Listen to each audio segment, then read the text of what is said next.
نتعرف بحضرتك. المهندس احمد شعبان، امين حزب التجمع.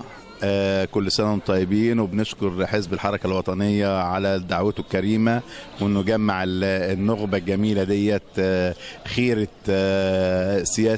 سياسيين اسكندريه، شباب وعواجيز سياسه وشباب جميل جديد على السياسه. حزب محترم، قائده راجل محترم. بنتمنى له ان شاء الله في المرحله الجايه موقع افضل، لانه يستحق الافضل باذن الله.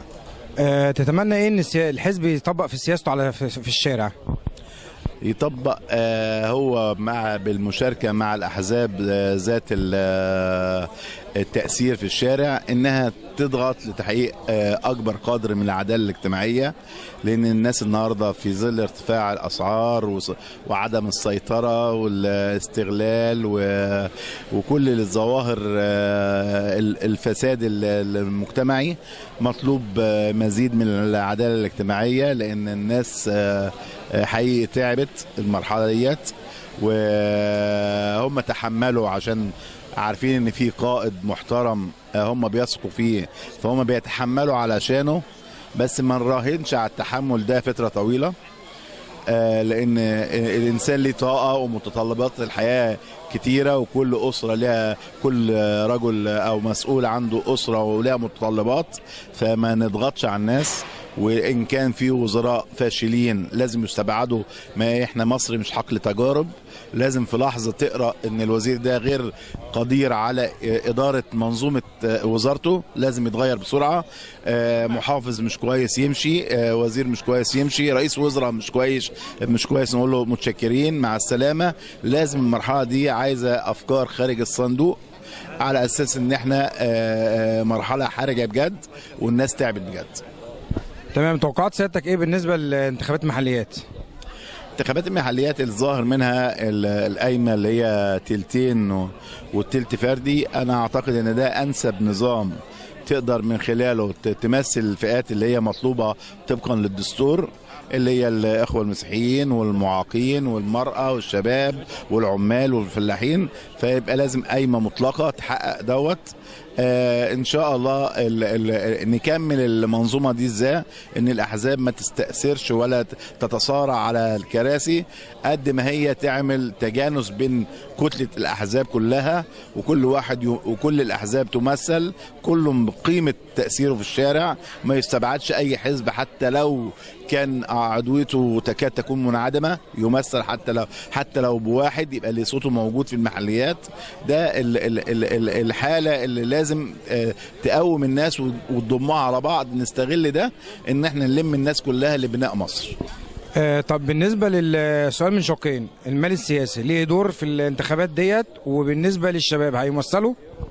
لا، هو في المحليات ان شاء الله المال السياسي ملوش تاثير. هو كان المجلس الشعب، المجلس النواب اللي عدى، المال السياسي كان اسوأ ما في هذا النظام الانتخابي، اللي لازم تتعدل فكرته ولازم تتعدل اساليبه عشان تقضي على المال السياسي او التوجه الطائفي.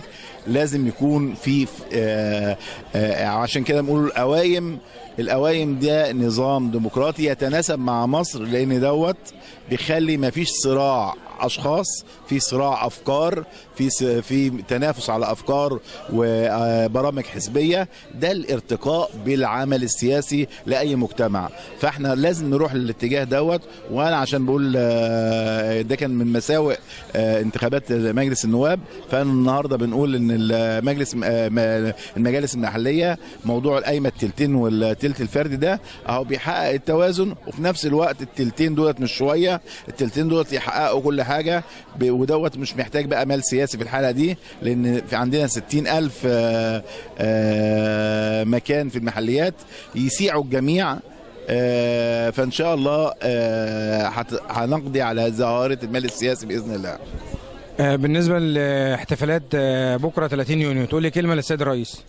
بنقول له احنا بنجدد الثقه فيك، بس ابعد عنك الدببه اللي هم بيفتكروا ان هم بيحلقوا عليك. انت محتاج الشباب في ظهرك، في حاجات كتير جدا بتنفر الشباب اكتر. في بعض السياسات الامنيه اللي بتزيد الفجوه بين الشباب وبين القياده.